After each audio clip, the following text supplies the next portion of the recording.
Salam Kerahiman. Hari ini tanggal 28 November. Kita akan baca dari 1602 dan 1617. Kita nanti juga akan mendengarkan sharing dari salah satu devosan dari Stella Maris. Kita mulai ya. Dalam nama Bapa dan Putra dan Roh Kudus. Amin. 1602. Hari ini Tuhan berkata kepadaku, "Putriku, setiap kali engkau pergi ke pengakuan dosa, ke mata air kerahimanku, darah dan air yang memancar dari hatiku mengalir ke dalam jiwamu dan membuat jiwamu semakin mulia. Setiap kali engkau pergi ke pengakuan dosa dengan pengharapan yang besar, benamkanlah dirimu sepenuhnya dalam kerahimanku, sehingga aku dapat mencurahkan kelimpahan rahmatku atas jiwamu. Apabila engkau menghampiri kamar pengakuan, ketahuilah bahwa aku sendiri sedang menantikan engkau di sana. Aku hanya bersembunyi di balik sosok imam, tetapi aku sendirilah yang bekerja di dalam jiwamu. Di sini, jiwa yang papa bertemu dengan Allah yang Maha Rahim. Katakanlah kepada jiwa-jiwa bahwa dari mata air kerahiman ini, jiwa-jiwa hanya dapat menimba rahmat dengan bejana pengharapan. Kalau pengharapan mereka besar, maka kemurahanku tak ada batasnya. Banjir rahmat akan menggenangi jiwa-jiwa yang rendah hati. Jiwa yang sombong akan selalu tinggal dalam kemiskinan dan kepapaan, sebab rahmatku menghindar dari mereka dan mengalir kepada jiwa-jiwa yang rendah hati. Lanjut ya, 16-17. 27 Februari 1938. Hari ini aku pergi mengaku dosa kepada Pastor A. Aku melakukannya sesuai dengan keinginan Yesus. Sesudah pengakuan, suatu pancaran sinar memenuhi jiwaku. Kemudian aku mendengar suara, "Karena engkau ini seorang anak, maka engkau akan selalu dekat dengan hatiku. Kesederhanaanmu lebih menyenangkan hatiku daripada semua mati ragamu."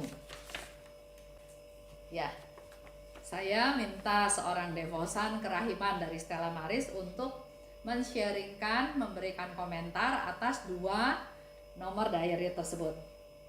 Dia seorang devosan kerahiman mulai tahun 2011-2012. Awalnya diajak untuk bantu program APKI. Dia sama sekali nggak tahu soal devosi kerahiman, tapi justru karena kebersediaannya untuk melayani, untuk melakukan pelayanan, jadi waktu diajak, dia bersedia untuk membantu, dan disitulah dia mulai kenal dengan devosi kepada kerahiman ilahi. Pelayanannya memberikan persiapan kepada anak-anak kecil yang akan melakukan komuni pertama, dan juga melaksanakan program lansia berbahagia. Ini komentarnya ya. Kalau saya membaca diary tersebut, saya jadi teringat akan kisah perumpamaan tentang anak yang hilang dalam Injil Lukas 15. Dibandingkan dengan diary tersebut, dikatakan bahwa sebenarnya kita semua diajak untuk sering pergi mengaku dosa. Kita semua tahu ya cerita tentang anak yang hilang. Jadi anak ini merasa punya hak atas harta papahnya. Dia minta hartanya dibagi, dia minta haknya, dia pergi, dia foya-foya, nggak tahu berapa lama ya, tapi akhirnya diceritakan dia bangkrut, dia nggak punya harta, bahkan dia menjadi pegawai kerja di kandang babi. Mau makan makanan babi aja nggak boleh. Akhirnya dia sadar, ngapain saya susah-susah di sini? Saya punya ayah saya punya pegawai banyak. Seandainya saya nggak diterima sebagai anak pun nggak apa-apa. Saya bisa kerja sama ayah saya, yang penting saya bisa dapat makan. Dengan kesadaran seperti itu, dia punya niat untuk pulang. Dia bilang, "Saya mau minta maaf pada ayah saya saya mau minta pekerjaan sama dia ya, dia nggak berharap banyak, dia nggak berharap menjadi diterima sebagai anaknya lagi karena dia merasa memang dia tuh kurang ajar. Tapi yang terjadi dari jauh ayahnya sudah melihat anak itu dan tanpa malu, tanpa peduli apapun, dia lari, dia menyambut anaknya. Anaknya dikasih jubah, anaknya dikasih cincin, anaknya dikasih sepatu, dan dibikin satu perayaan syukur karena anaknya yang mati hidup lagi, anaknya yang hilang sudah kembali lagi. Ya, itu cerita dari kisah anak yang hilang. Nah, dikatakan oleh Juliana di sini bahwa kita ini diajak untuk sering-sering mengaku dosa. Tuhan mau kita datang kepada Bapa seperti si bungsu yang sadar dan mau kembali kepada Bapa. Bapa dengan rindu menantikan kita. Bahkan ketika si bungsu masih jauh pun, Bapa sudah menghampirinya. Ini menggambarkan bahwa Bapa sangat menantikan anaknya dan berharap kita mau datang kepadanya. Dan betapa Bapa sangat merindukan dan mengasihi kita. Apa yang terjadi? Akan tetapi, apa yang kita lakukan biasanya? Kita sering bertindak seperti si bungsu, tapi kita juga jangan salah, kita juga sering bertindak sebagai si sulung.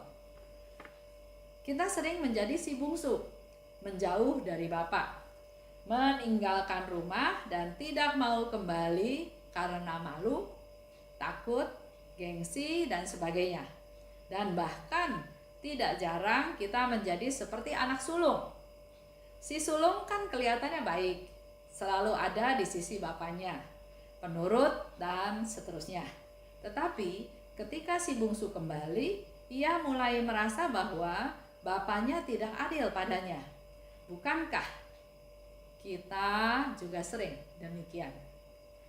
Ini Li Juliana mengajak kita semua untuk merenung. Kita ini kadang-kadang bertindak seperti si bungsu, berdosa, menyakiti hati ayahnya, menyakiti hati bapak. Tapi kita juga sering menjadi si sulung yang nggak senang, nggak suka kalau orang berdosa itu bertobat. Bukankah kita sering berpikir bahwa hidup kita sudah baik, rajin ke gereja, sering berdoa, rajin pelayanan, sering menolong orang. Jadi kita memuji diri sendiri bahwa kita sudah melakukan banyak hal. Tapi kita pun merasa hidup benar di hadapan Allah.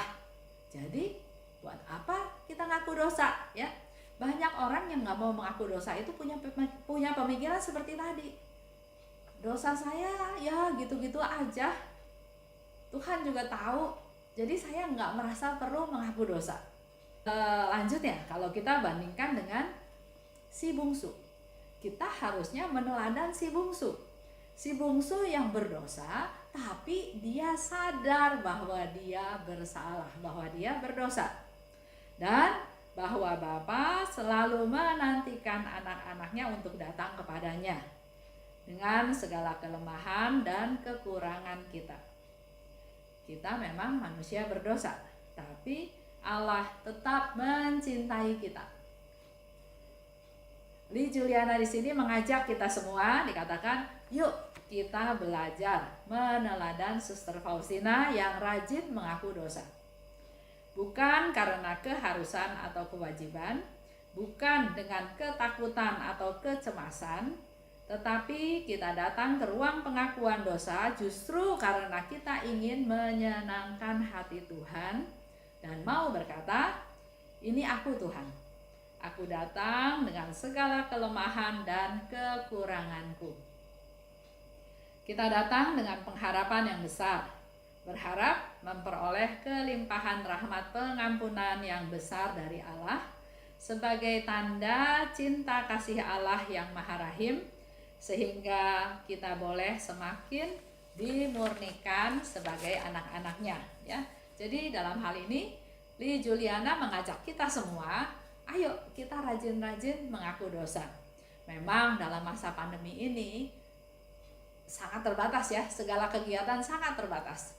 Sudah banyak juga beberapa orang yang tanya sama saya, khususnya para lansia ya, Bu Esther, saya udah rindu mau ngaku dosa, tapi gimana caranya? Apakah saya bisa mengaku dosa? Apakah saya bisa pergi ke gereja dan seterusnya ya? Nah, saya selalu katakan bahwa Bapak atau Ibu dari paroki mana, silahkan menghubungi parokinya masing-masing untuk bertanya bagaimana mekanismenya, caranya, langkah-langkahnya kalau kita mau menerima sakramen tobat. Karena menurut saya mungkin berbeda-beda ya dari setiap paroki. Ada yang mungkin pastornya mau, seperti di paroki saya, dia ada yang sharing bahwa ya pastornya mau memberikan sakramen tobat, tapi jauh-jauhan. Otomatis ngomongnya juga harus keras-keras ya. Itu salah satu sharing dari teman. Nah, kembali lagi ke diary 602 dan 1617. Di sini Yesus memberikan satu konfirmasi yang sangat jelas tentang menerima sakramen tobat. Setiap kali engkau pergi ke pengakuan dosa, bukan tempat sidang, bukan tempat kita dihukum, tapi di sana Yesus jelas katakan, ke mata air kerahimanku. Jadi sakramen tobat itu adalah sumber mata air kerahiman Tuhan, ya. Karena di sana darah dan air memancar dari hatiku, mengalir ke jiwamu dan membuat jiwamu semakin mulia. Itu yang Yesus katakan. Jadi datang ke pengakuan dosa bukan untuk diadili, ya, tapi kita datang kepada sumber kerahiman, kepada mata air kerahiman Tuhan. Setiap kali engkau ke sana harus dengan satu pengharapan yang besar. Kalau kita punya pengharapan yang besar, maka rahmatnya tidak terbatas. Dia katakan, sehingga aku dapat melimpahkan rahmatku. Dan ingat satu hal lagi, sebetulnya aku sendiri yang sedang menantikan engkau di sana. Jadi kalau kita mau ketemu sama Tuhan Yesus secara pribadi, nggak ada orang lain, kita datang ke sakramen tobat. Karena Yesus sendiri yang katakan, aku menantikan engkau di sana. Dan di dalam ruang sakramen tobat itu terjadilah pertemuan antara jiwa yang papa, kita manusia berdosa, bertemu dengan Allah yang Maha Rahim. Jiwa-jiwa ini harus punya pengharapan. Kalau pengharapannya besar, maka banjir rahmat akan terjadi dan tidak terbatas. Tapi dikatakan di sini, kalau jiwanya sombong, kalau kita sombong, maka kita akan selalu tinggal dalam kemiskinan dan kepapaan, karena rahmatku, kata Yesus, tidak akan mengalir kepada mereka. Rahmatku hanya mengalir kepada jiwa-jiwa yang rendah hati. Selanjutnya di 16:17 dikatakan, karena engkau ini seorang anak, maka engkau akan selalu dekat dengan hatiku, kesederhanaanmu lebih menyenangkan hatiku daripada semua mati ragamu. Ini yang Yesus katakan, bahwa kesederhanaanmu lebih menyenangkan hatiku daripada segala mati raga. Ada orang yang puasa, ya, puasa dari pagi sampai sore sampai malam, tapi dia nggak rendah hati, dia sombong, bahkan dia memamerkan bahwa dia memberitahukan kepada semua orang bahwa saya lagi mati raga, saya lagi puasa, menunjukkan pada orang. Padahal di sini Yesus katakan dia lebih suka sama orang yang sederhana, karena kesederhanaan itu lebih baik daripada mati raga, ya, daripada mati raga yang kita lakukan. Itu aja satu sharing untuk kita semua. Mari kita punya kecintaan, punya kerinduan untuk menerima sakramen tobat. Tutup ya. Dalam nama Bapa dan Putra dan Roh Kudus. Amin. Allah Bapa yang Maha Baik, kami bersyukur dan berterima kasih karena pada hari ini Tuhan Yesus dengan sangat jelas menjelaskan pentingnya penerimaan sakramen tobat. Bukan tempat kami diadili, bukan tempat kami disalahkan, tapi justru itu adalah satu tempat di mana jiwa yang papa bertemu dengan Allah yang Maha Rahim, di mana di dalam ruangan tersebut engkau akan melimpahkan segala macam rahmat yang kami butuhkan. dengan pengharapan yang besar, maka rahmat-Mu akan menjadi tidak terbatas. Dan Engkau secara pribadi menunggu kami di sana. Sungguh luar biasa Tuhan, Engkau memberikan jalan, solusi kepada kami untuk bisa bertemu dengan Engkau secara pribadi, untuk bisa menimba segala macam rahmat daripada-Mu, dan Engkau memberikan kelegaan bagi kami-kami yang kehausan. Karena dalam sakramen tobat Engkau adalah mata air kerahiman ilahi. Kami mau berdoa untuk mereka yang jarang atau bahkan tidak pernah atau mengabaikan sakramen tobat, agar melalui pengajaran hari ini mereka menjadi lebih sadar bahwa mereka Engkau tunggu dalam ruang sakramen tobat. Pada saat ini kami juga mau berdoa untuk Li Juliana dan juga untuk suami, untuk anak-anaknya, untuk mamahnya, untuk keluarga besarnya, agar Engkau melimpahkan rahmat-Mu untuk mereka ya Tuhan, khususnya untuk Li Juliana, agar dimanapun dia berada Engkau pakai dia sebagai alat-Mu untuk memperbesar kerajaan-Mu. Terima kasih Tuhan, dalam nama Yesus kami berdoa dan bersyukur. Amin. Dalam nama Bapa dan Putra dan Roh Kudus. Amin. Salam kerahiman.